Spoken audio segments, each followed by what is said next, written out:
नमस्कार, स्वागत है आपका न्याय पथ में।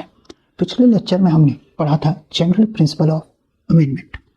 आज की शुरुआत करते हैं इस सवाल के साथ, can new reliefs be added in amendment. इसमें 3 रूल है, आइए बारी बारी से देखते हैं। Rule 1, in the earlier plaint he has based his claim on a specific legal relationship.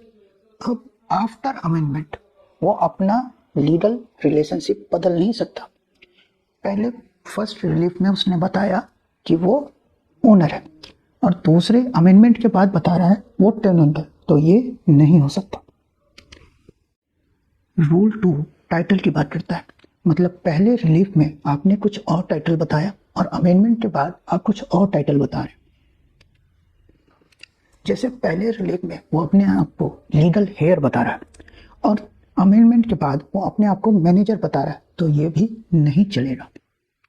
Rule 3, जब भी हम फ्रॉड के बारे में बात करते हैं तो यदि हम पहले कोई और तरह के फ्रॉड की बात कर रहे हैं तो अमेंडमेंट के बाद हम टाइप ऑफ फ्रॉड नहीं बदल सकते, हम एलिगेशन चेंज नहीं कर सकते। ये हिट कर जाएगा ऑर्डर टू रूल 2 से। मतलब आपने कोई पोर्शन ऑफ क्लेम रिलिंक्विश कर दिया है तो बाद में वो क्लेम नहीं कर सकते, माना जाएगा आपने अपना राइट वेव ऑफ कर दिया है। दूसरा सवाल ये है कि at what stage can amendment be allowed. तो at any stage of the proceeding है ना, प्रोवाइजो के अनुसार।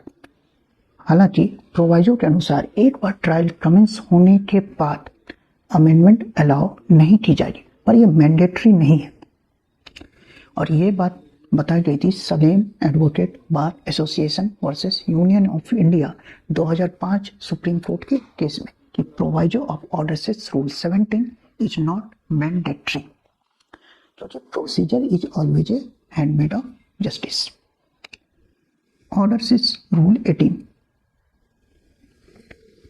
जब आपको जो टाइम दिया गया है उसमें आपने अमेंडमेंट नहीं किया या फिर टाइम नहीं दिया गया है तो 14 दिनों के अंदर अमेंडमेंट नहीं किया तो आपको अमेंडमेंट नहीं करने दिया जाएगा।